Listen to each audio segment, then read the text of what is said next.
So, good morning, ladies and gentlemen, and welcome to the HSC Focus Day for Studies of Religion.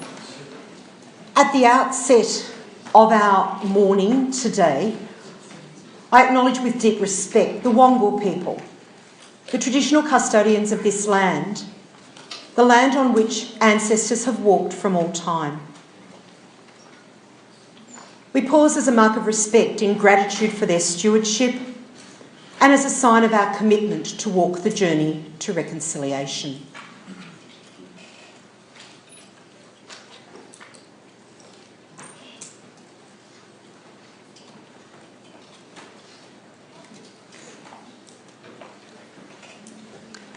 And so, welcome to Religion and Belief Systems in Australia, the religious landscape. My name's Elizabeth Alderton and I'm the Acting Assistant Principal at St Ursula's at Kingsgrove, where I teach both 1 unit and 2 unit studies of religion. At our outset, can I ask for a show of hands? How many 2 unit students do I have in the room now? Okay, quite a few. I'll make a couple of comments as we go on about some of the connections that you can make and some of the things you need to be careful of in the difference between this and your Religion in Australia unit. Religion and non-religion, sorry. In addition, how many of you studied this unit in term 4 of year 11? Show of hands? Okay, most of you. Experience tells me that there is a phenomenon called year 11 brain, that it's somewhat different to HSC brain and that sometimes you don't tend to remember what happened on the previous side of Christmas. So then if I asked you to show of hands, 10 fingers being I'm going to be 100% successful in this topic in my HSC, 0 fingers going really don't have a clue, rate yourself. Where are you on the scale? Oh, we've got a perfect 10 at the back. All right. Okay.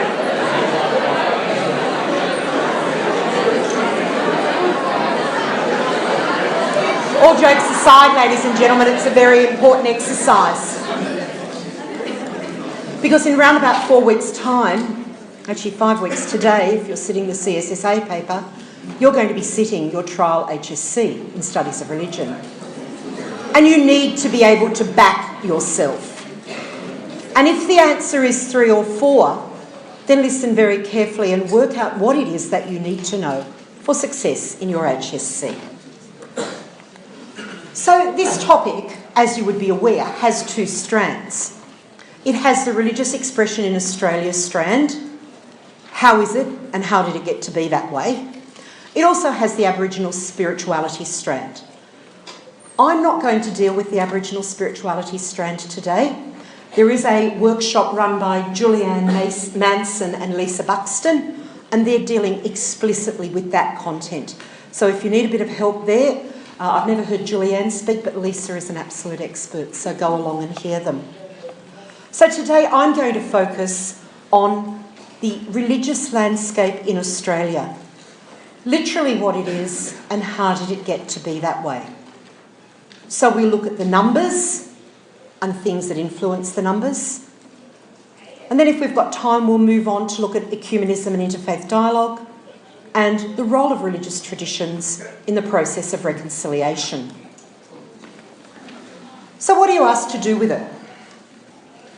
10 itsy-bitsy multiple choice and 5 short marks in a 10 to 12 line answer, and only one of them.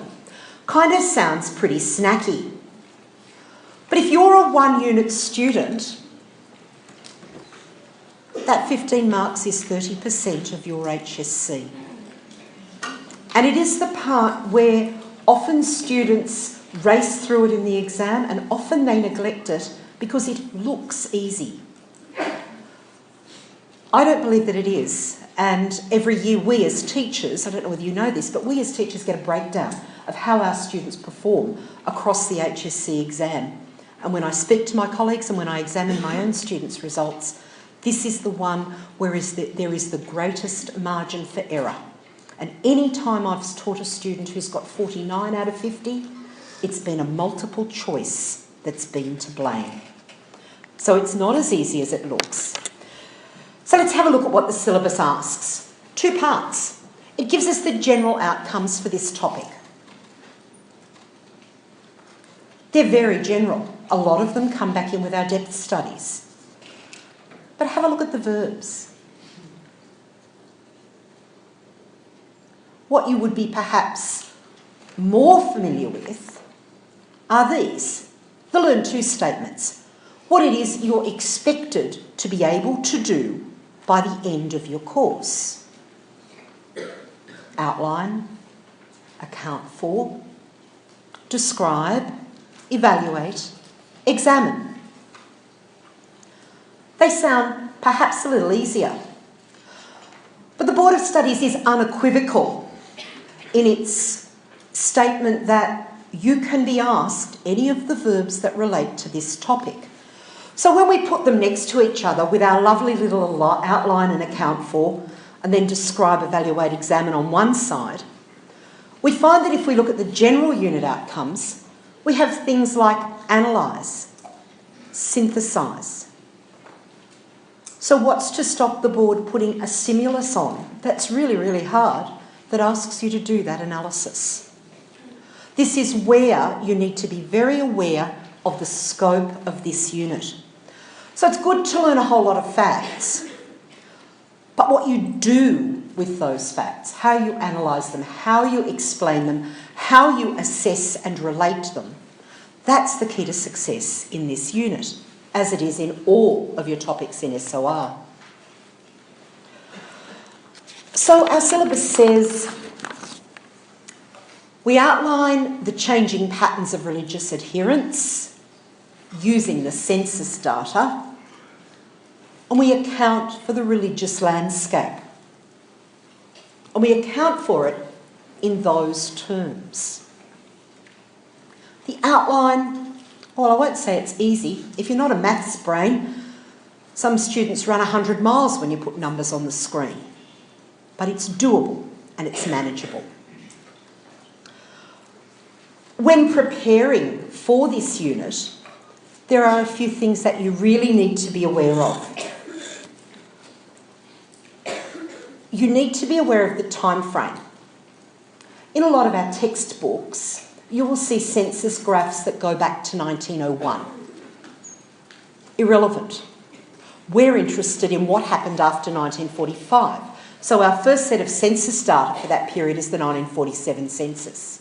But you also need to be aware of your time period, because the question may not ask you for the full post-World War II time period.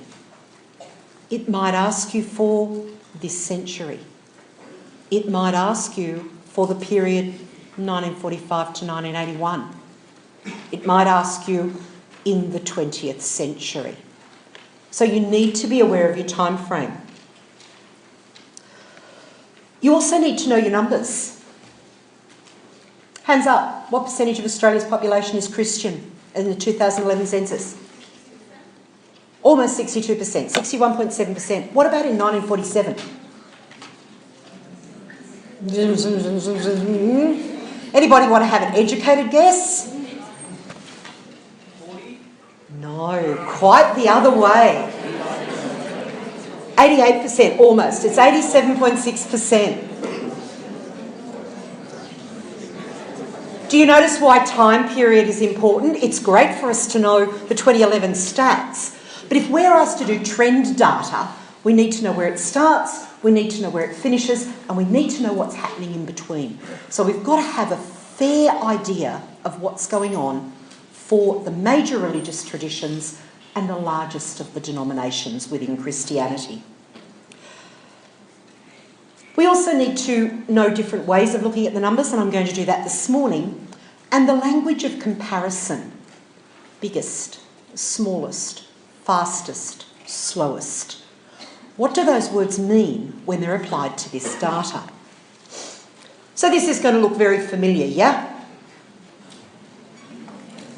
Oh, hope so. representation of Christianity's data from 1947 across to 2011. If you're not real familiar with it, you need to become familiar with it. These slides will be made available to you on the CEO RE Online intranet, so you'll get these. This is simply the census data made into a PowerPoint slide in big numbers. But there are some interesting things going on. Let's have a look here at Uniting Church. Blank, blank, blank, blank. Oh, 4.9 in 1981. What happened? It merged. It didn't merge with anybody. It got created. It got created by the merger of 3 different Christian denominations. And they were Congregational, Methodist, Presbyterian.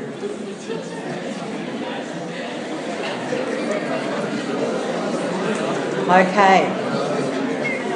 And which one of those religious traditions actually also remained autonomous so that churches of that denomination continued to exist? Presbyterian. If you didn't know that, can I tell you that you need to? Because nowhere in the syllabus does it tell us that we need to know about the formation of the Uniting Church. Except that this data here suggests that there's something going on. And I reckon every year for about the last 10 years, there's been a multi-choice on it. So you need to know the year, which was 1977. You need to know the 3 Christian denominations, Presbyterian, Methodist and Congregational. And you need to know that Presbyterians also maintained some autonomy. That's important. What about our non-Christian religions in the census and our no religion? What do we see? I think this is actually a really important page for us as Australian citizens. Because when we hear the nonsense of some of our media and perhaps some of our neighbours and friends saying that we're being invaded by Muslims, perhaps that might put it in perspective. What percentage of Australia's population are Muslim? 2.2%. It's hardly an invasion. And I think that as good educated citizens, apart from an SOR exam, these stats keep a good perspective. A couple of other interesting things here, and we will come back to this. What was the fastest growing religion in 2011? No religion. No religion isn't a religion. Can't be the fastest growing. Hinduism was the fastest growing religion. And yet, if we look here, we have to wonder about that. We have to wonder how it is that that can be the case. And that's because we need to look both at absolute growth and relative growth. And we'll do that in a moment. The other one that interests me on here is non-religion. And don't fall into the trap. If you are asked for the fastest growing religion, non-religion isn't a religion. It's a category on the census, but it's not a religion. So we might be interested in the rather exponential growth in non-religion from a mere 0.3 back in 1947 all the way up to 22.3% of the population. And when you muse that perhaps the not adequately stated might also have some non-religion in it, it's a fairly large percentage. But why the change in the 70s? Up the back. Because on the census there was an option to tick no religion, and that I think came in 1981. So then when that came in, people would tick in that instead of just going with the random religion. Excellent. So the addition it was actually in the 1970s of the no religion category, gave people the permission to tick no religion instead of being nominally Christian or nominally Orthodox or nominally Buddhist. No religion became a category. And then there are other ways of viewing the data. This one I think is fairly easy. 2011 census, we've just said that Christianity makes up 61%. So if we look at this, there's half. 61's just a bit bigger than half. Big blue blob. We could probably guess that that was a pie graph representing the percentages of the religious traditions in 2011. Would everybody agree? Also represents the growth of the non-religion category. But what about if you got this pie graph?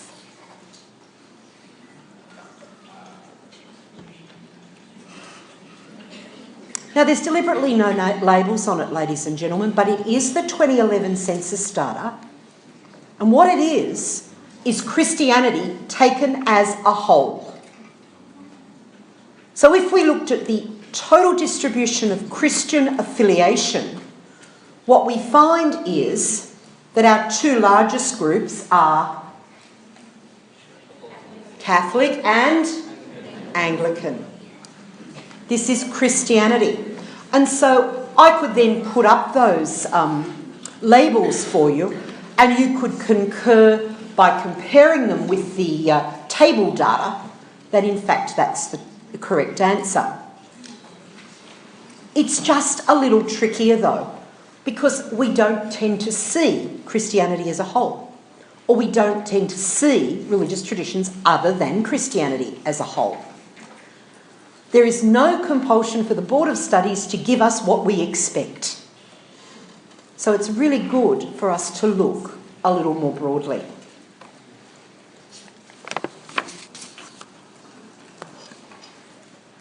This is just another way of showing the data. A good comparison of the two most recent census. And it's also a good opportunity for us to think about some of those vocabulary words that describe this unit. If I were looking at that data, would I say that the pattern is similar or different? Overall, generalisation. It's similar. There is a bit of shuffling. Anglicanism has dropped below non-religion. But in general, Catholicism's at the top on both sides. The Christian religions are very similar in size. There's not a lot of difference. So if we're going to generalise, we could make a statement that the distribution of adherents has remained reasonably constant. That's a trend that we have observed in the data.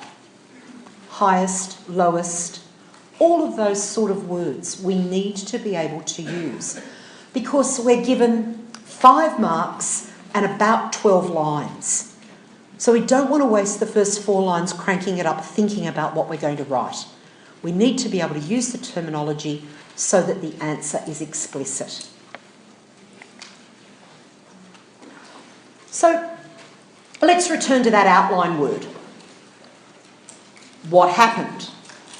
Did it go up? Did it go down? Did it grow? Did it shrink? Is it large? Is it small? Which religion are we talking about? Is it Christianity or is it another religious tradition? Is it a denomination within Christianity?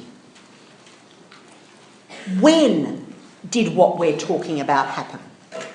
Was it between the 1981 census and today, as we've seen the presence of the Uniting Church, because it didn't exist? It was formed in 1977. How much happened? Was it big? Was it small? Was it significant? Was it a minor change? Was it insignificant? Think about those words. And did it go up or down? And was it the fastest or the slowest? And how do we know? And that's what I want to deal with now, by having a little bit of a look at our non-Christian and no religion category between the 2006 census and the 2011 census. And the example that I want to use to start with is Buddhism. You can see here, in 2006, there were 418,000 Buddhists in Australia. That made up approximately 2.11% of the population, 2.11%. Had the number of Buddhists increased in 2011?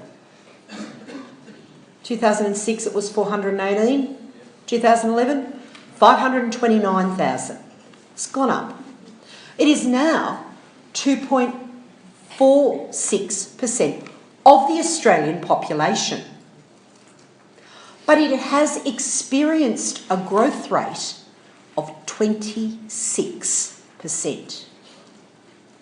How do I get that? It's as simple as saying, where was it in 2006? And in comparison to where it was in 2006, how big is it now? So, it's grown by just over 100,000, would you agree? And 100,000 as a percentage or a proportion of 418,000 is about a quarter, about 25%. And we now see that the growth up here is 26%. So that growth column shows us the rate of growth of each of those religions relative to where they were back in 2006. Hence, Buddhism, which we know is the fastest growing religious tradition, is still itty-bitty, teeny-weeny in the whole context of Australia. But look at the speed of its growth. Hinduism started with 148,100 adherents. In 2006, it almost doubled. In 2011, it was 275,000. So while it only makes up a mere 1.28% of Australia's population, while it is the third largest non-Christian religious tradition after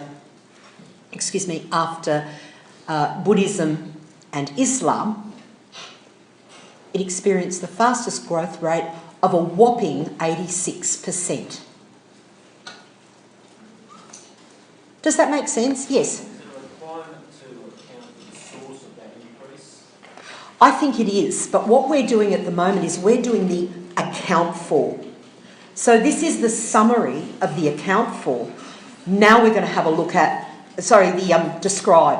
Now we're going to have a look at the account for.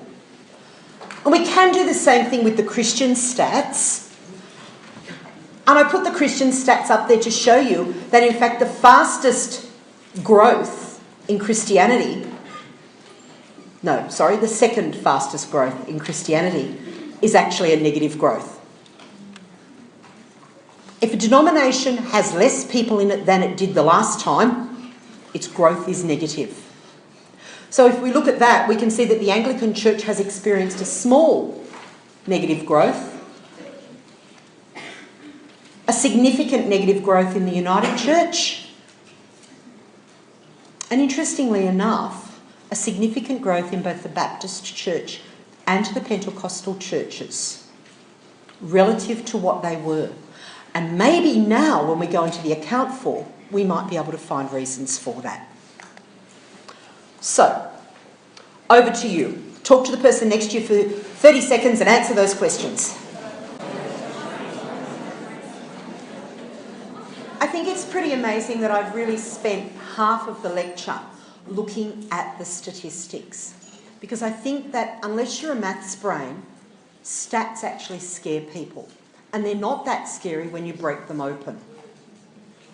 And if you understand them and you can describe them, then you have a lot more chance of being able to account for why they are the way they are. So that's what we're going to move on to.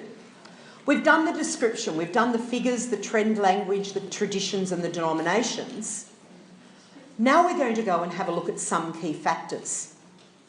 Our syllabus tells us that we must know about immigration, about secularism, about the growth of New Age religions or philosophies, and about denominational switching. And I've added my own two personal favourites, the abolition of the White Australia policy, which we'll get to in a minute, and the formation of the Uniting Church, which we've already looked at. So, first one, biggest one, sometimes the easiest one because it's actually really obvious, but we need to know the details, is the role of immigration. It has shaped the religious landscape more than any other single influence since 1945. Show of hands. How many of you have parents or grandparents who were born overseas, or you yourself were born overseas? So if I'd given this lecture 50 years ago, there wouldn't have been anybody in the theatre. Pretty much. In a class of 27 back at school, I have one student whose grandparents were born in Australia. So you are living proof of the impact of immigration on the religious landscape in Australia. What we need to be able to do when we do this is we need to be able to do three things. We need the time period. I have said to you, time is of absolute significance. You must know what time period you're talking about. You must be able to describe the trend. Put it into trend words, increase, decrease, rate of increase, rate of decrease if you can. And then you must be able to have the causes.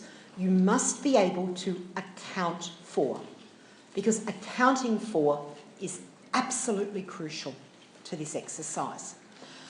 So the first page I've done for you, to the extent that I've shown a time period that I'm interested in, and I don't think you can make that any smaller. I think most of the teachers in here would agree 45 to 60 is a pretty reasonable time period. What is the trend? Well, if we go back to those census statistics, one of the biggest increases is the growth in Catholicism from 20% in the 1947 census to just over 24% in the 1961 census. That's a fairly significant increase. Why? Well, post-war immigration. European countries that were Catholic, Malta, Italy, those countries provided us with many of our first wave immigrants, and they brought with them the Catholicism from their own country. In the late 60s, the Middle East conflict, Six-Day War, civil strife in Lebanon, also saw Catholics from the Middle East immigrate to Australia, particularly many of you who have a Maronite background. Your grandparents may have come in that period.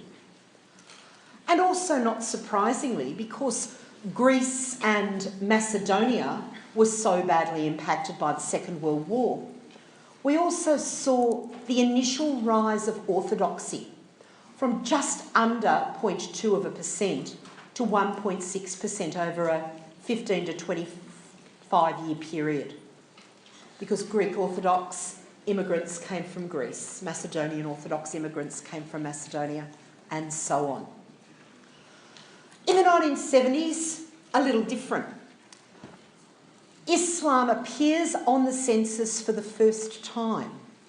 It becomes 0.3% of the population, largely because of conflict in the Middle East, Lebanese civil war, and something that the Whitlam Labor government did as its first action after election in December 1972.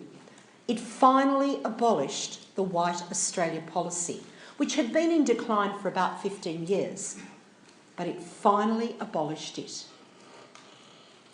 That meant that people did not have to look Anglo or sound Anglo to be accepted into Australia. And that was the start of our real diversification.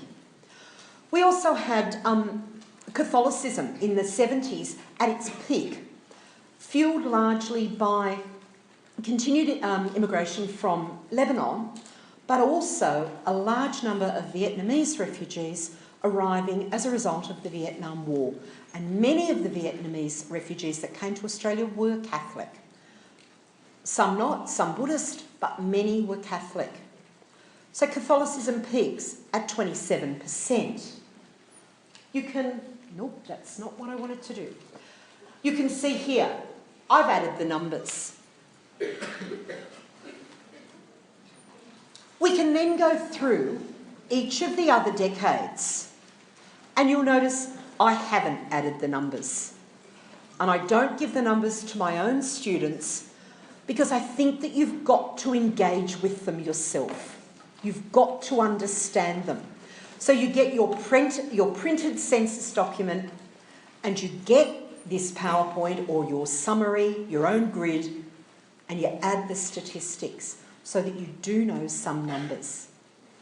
Largely, there's a decline in Anglicanism, and Catholicism becomes the largest Christian denomination in the 1986 census because there is a decline in immigration from England, but there's also more Catholic migration from the Balkan area after the war there. There's an increase in Islam from Southeast Asia, the Balkans and the Middle East, and we're also starting to see the growth of Buddhism in the 1980s, again fuelled by Southeast Asian migration. So the abolition of the White Australia policy in 1972 provided a huge catalyst for a change in the religious landscape. Landscape, up, down, across, mountains, valleys. Think about it, it's a great metaphor. And then finally the 90s and to 2011 census, or into 2014, what we're noticing is a real diversification of Christianity as immigration from different countries brings different denominations. We're still noticing an increase in Islam, both from Asia, Middle East, and then from countries in Middle Africa, from Ethiopia, from the Sudan. We notice the shift. Immigration is responsible. Interestingly, at the end of the 1990s, I don't know whether you're aware that Hong Kong and Macau were handed back to communist China. They used to be British protectorates. That saw a huge increase in Asian migration to Australia before that happened. And so we saw a combination of Christianity and other Asian religions coming to Australia, a growth in Buddhism particularly. And the other thing that's really interesting about that Asian migration, we talked about the Uniting Church and how Presbyterianism was the only strand that remained independent. You drive around the place and you're actually starting to see Methodist churches appear. And those Methodist churches are being brought by Methodist Chinese from Hong Kong, even from Taiwan. So they've had the experience of Methodism in their home country, they've emigrated to Australia and they've brought that with them. So there's even a smidgy shift there. I don't know that it'll ever make it back onto the census, but it's an interesting trend. And then finally, accounting for Hinduism as the fastest growing religious tradition from 2006 to 2011, migration from India and the Indian subcontinent has been massive in the last 5 years. And if we took the immigration data on the census and we put it next to the religion data, we would actually see that the largest migrant group in that census period is from the Indian subcontinent. And so they have brought with them Hinduism. So that's a large increase. It doesn't mean that Indians haven't brought Catholicism as well. It doesn't mean that they haven't brought other practices. But in general, that explains that large increase in Hinduism. Describe and account for. And the reason it's broken up into time periods, ladies and gentlemen, you can pick immigration from 45 to 2011 if the question is general. But think about it if they ask you in the 20th century, 21st century, between 45 and 81, something like that. And we've just covered immigration. What about some of the other factors? Secularism, New Age, denominational switching. And as I said, my two favourites that don't actually make it onto the syllabus but are so very important, the abolition of white Australia in 72 and the formation of the Uniting Church in 77. Secularism. Just have a look at the cartoon. I quite like it. And yet, do you know that on any given Sunday, there are more Christian Australians in religious worship than there are at football games? Kind of surprised me, actually, because I thought there might have been more at football. But anyway, Australia has always been a reasonably secular country. There's been no compulsion to be religious since well, maybe there was in the very early days of settlement, but pretty much there's been no compulsion to be religious. There is certainly no compulsion to be religious in our constitution. So by and large, Australia has been a secular society. What do we need to know? Well, we need to know what secularism is. We need to know where is the evidence for increased secularism, because that's the trend. And we need to know what impact that has had on the landscape. Can we look at those census statistics and say, yes, there's a correlation between secularism and something I see there? So, what is secularism? It simply means life without reference to religion. So a secular worldview is a worldview that does not include religion. Think about it. We actually did that at the very beginning of our Year 11 course when we did Nature of Religion. The evidence for increased secularism is interesting. For those of you who've never seen it, I would really advise you logging on to a website called the McCrindle blog.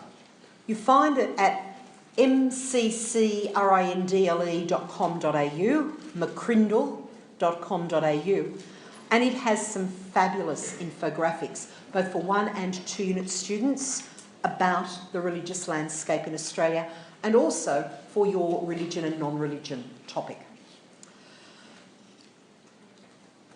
So if we were to look simply at the 2011 census, and we were to say, okay, Australia's a predominantly Christian country, can't be so secular. That would be true. However, all of the other religious traditions together add up to 7.3% of the population. So what's missing? Lots. Okay, 20-something%, 30-something%. And if we then have a look at some trend data over the last 4 decades, so approximately the last 40 years, what we find is that Christianity has dropped by 22%, that church attendance in Christian churches has dropped by 48%, and that no religion has risen a staggering 269%. No religion equals secularism. So we probably don't need much more proof than that. But McCrindle are very good to us, and they do some interesting things with their data. They're simply a sociological data collecting company, but they do some really good Australian-based stuff. And this was one of the surveys that they did, and it was about facilities needed in a community. So which new community's facility would most meet your needs? This was an Australia-wide survey. And when people were surveyed, they suggested that we might need parklands, free car parking, community centres, youth centres, a food and cafe precinct, absolutely, park with play equipment, a library, a new local shopping village, indoor sporting facility, leash-free dog park, local childcare, an indoor sports facility for all those wet days, and finally, we might need a local church. The numbers in black was the order that was presented on the actual survey. The numbers in blue on the right-hand side of each column indicate what the Australian population said their needs were. So, apparently Australians need parkland with walking tracks. We need cafes. We need leash-free dog parks. We even need youth centres and local childcare centres more than we need our local church. That would not have been the case 50 years ago. This is evidence of increased secularism. And then we had a look at the services. So not actual buildings and physical things, but the services provided to communities.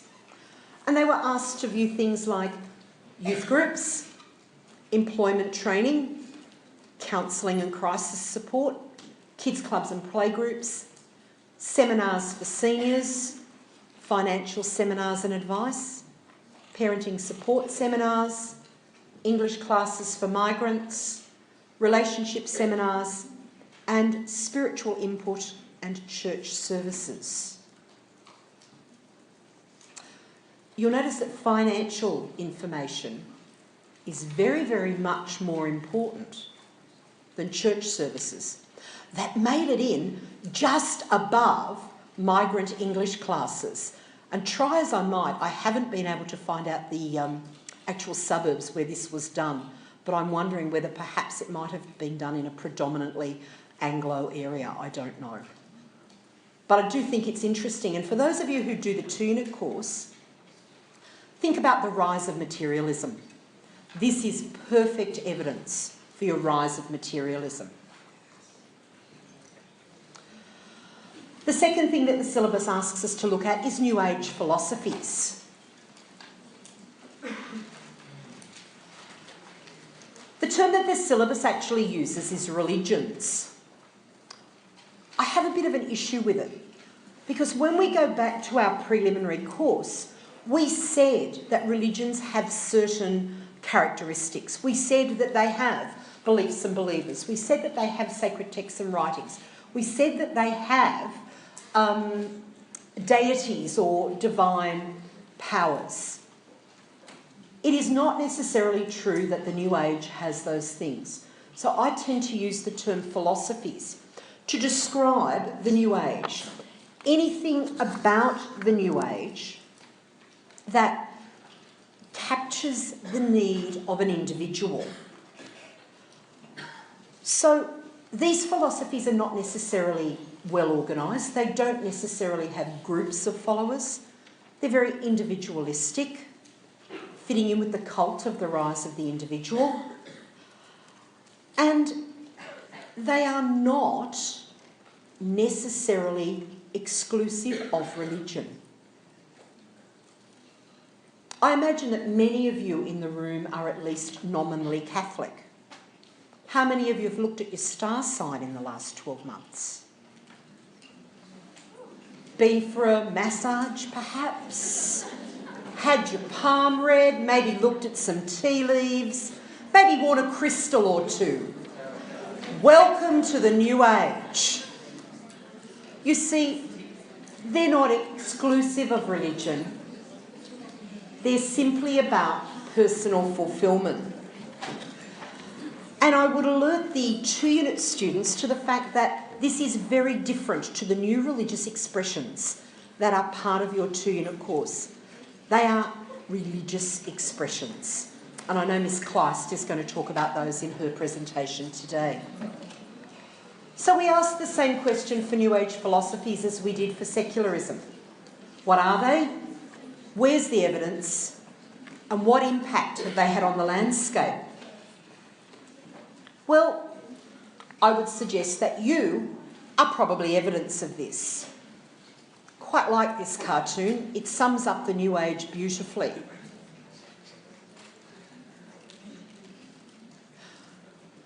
Can we prove it on the census? This one is harder to prove than secularism, because we can't necessarily say that all people of no religion are the ones who support New Age philosophies, because we have seen that those philosophies can be an adjunct to religious belief. But we can certainly speculate that the rise of individualism has meant a rejection of religious practice by some, hence the increase in the non-religion category. So we can suggest that. But only suggest our modality is important here. It's not as clear-cut as I drop religion and pick up New Age. It's more complex than that. And our final one in this area is denominational switching, which is a little bit like the little man in this cartoon who picks up the lid of the church, checks it out, and wonders if he likes this one or if he'll put the lid back down and go to the next one. Sometimes it's called the revolving door syndrome. Think about a revolving door. You can walk in and walk straight out. You can walk in, hang in the building for a time and come out. It's a very good metaphor.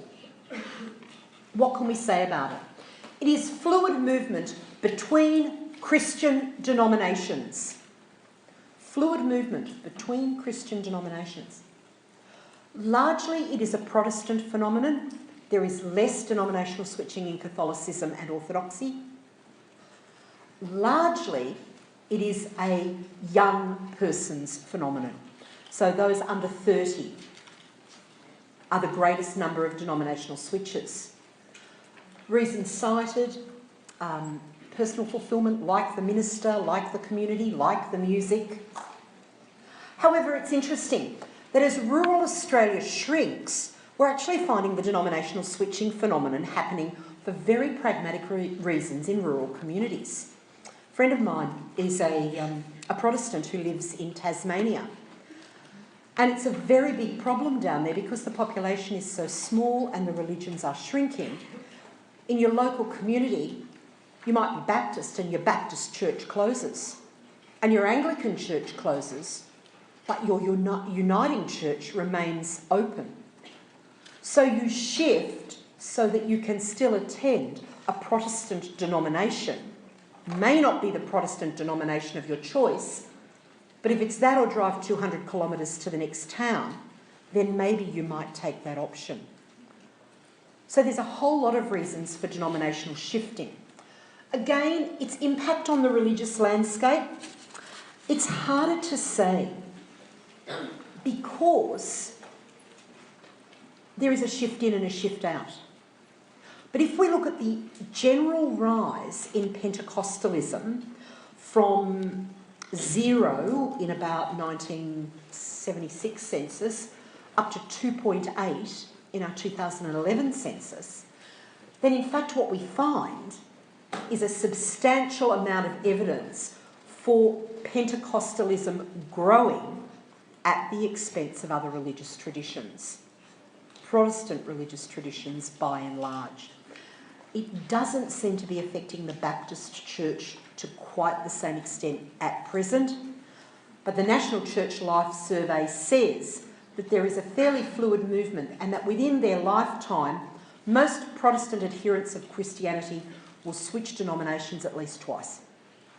Yeah. Is there also a lack of staying with the particularly so returning to there's a trial Absolutely. Pentecostalism, but that revolving door? Yes, the revolve is about 18 months on average. The revolve in and the revolve out is about 18 months. But I guess it's the attraction of it that keeps particularly the young people coming. All right, we're nearly out of time and I would like to cover these. We won't do our multiple, maybe we might do one of our multiple choice because I'd like to talk about this one. These style of multiple choice were introduced to the HSC about 3 years ago. There's usually 2 of them. They're often question 8, 9 or 10 and they're very wordy. But there's a trick. You simply look at the statement first, one at a time. You decide whether the statement is T, 2 or F false, and then you look at the options. So, statement 1, the Anglican Church is the largest Christian denomination in Australia. False, because it's Catholicism. The majority of Presbyterians, Methodists and Baptists merged to form the Uniting Church. False. So the answer is B. You just got 1 mark on the HSC, ladies and gentlemen. Well done.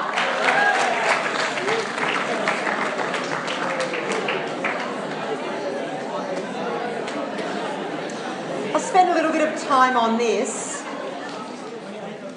because ecumenism and interfaith dialogue is something that many students get confused.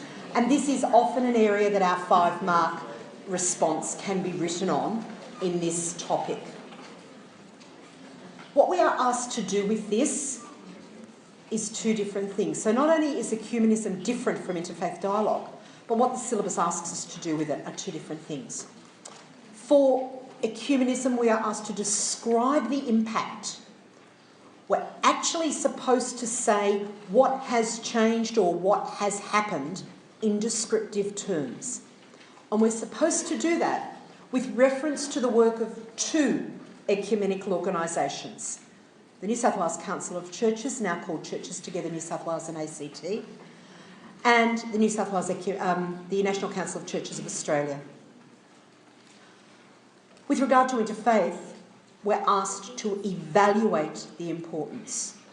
We are asked to make a value judgment, not on its success or its failure, but why it's important in Australian society. So, what is ecumenism? Ecumenism, Christianity. There's your cue.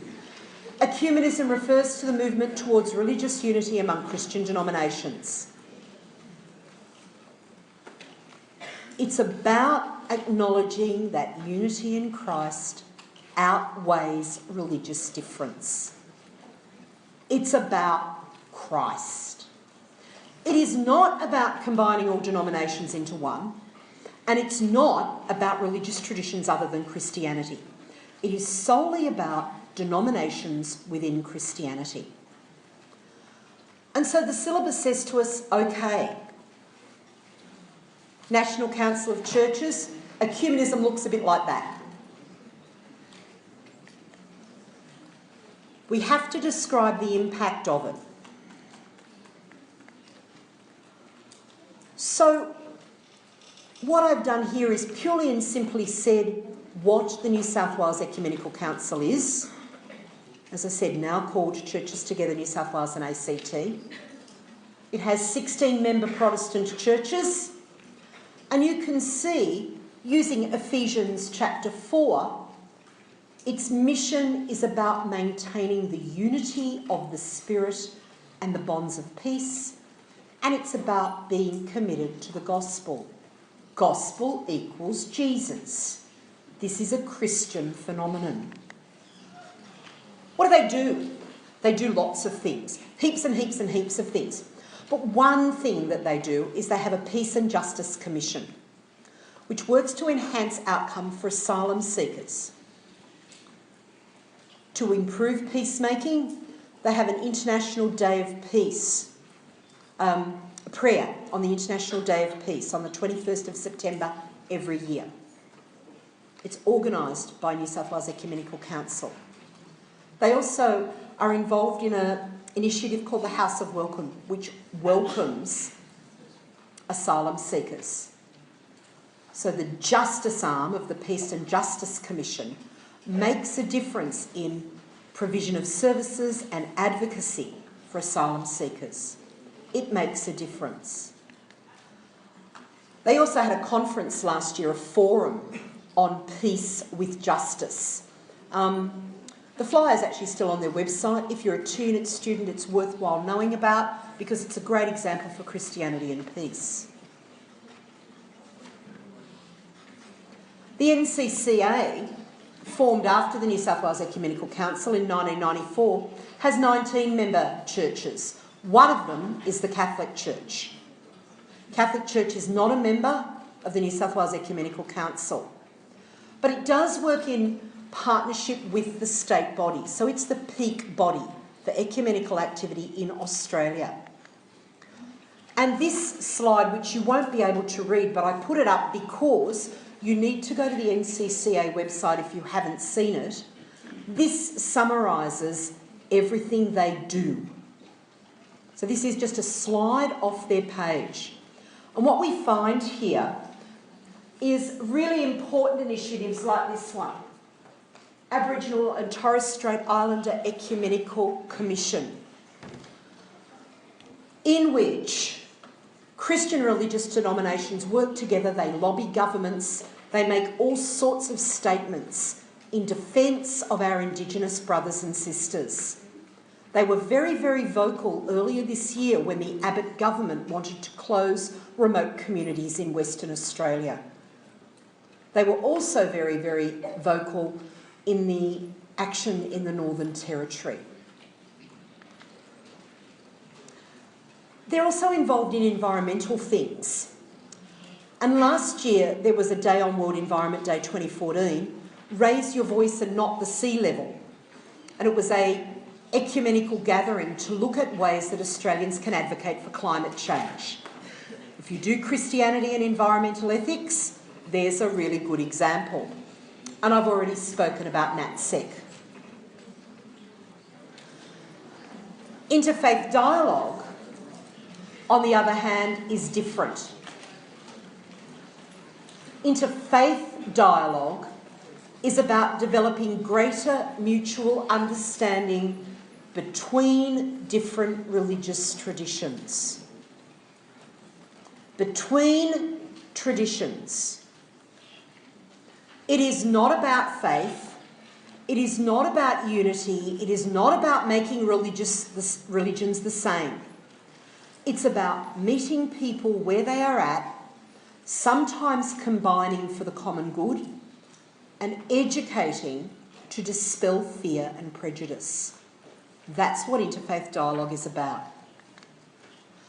If you have never been to the Uniting Church of Australia Interfaith Dialogue site, Uniting Justice, it's part of that. It's called Relations with Other Faiths. The Uniting Church, I think, have this absolutely sewn up. Them as a Christian denomination working with Jews, with Muslims and so on. It's a fabulous website. Find yourself an example from it.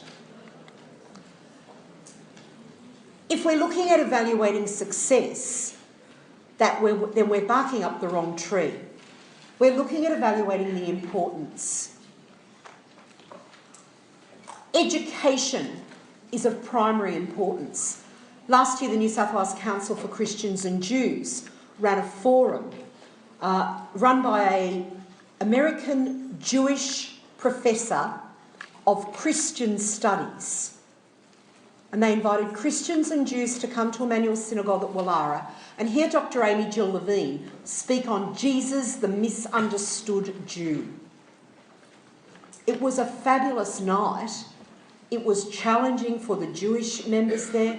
It was challenging for the Christian members there to hear this academic, well-qualified Jewish woman speaking about Jesus, the misunderstood Jew. Very educative and very much about building bridges. And there are many, many other organisations that do that. And I think if you look at the role of Affinity Intercultural in some of the work that they do, they're an Islamic organisation in Australia. They're very good for peace, again, if you do the tuna course. But the work they've done in education, particularly in response to the terrible prejudice experienced by women following September 11 and even again last year following the ISIS strikes in Syria. Muslim women are a target in our society simply by the way they look. And organisations like Affinity work to educate young people like you so that that discrimination doesn't happen. Okay, we've gone over time, so I'm not going to deal with reconciliation. The end is nigh. We are there yet. I know there is some stress, but what you need to do is keep calm and study SOR. Thanks for listening.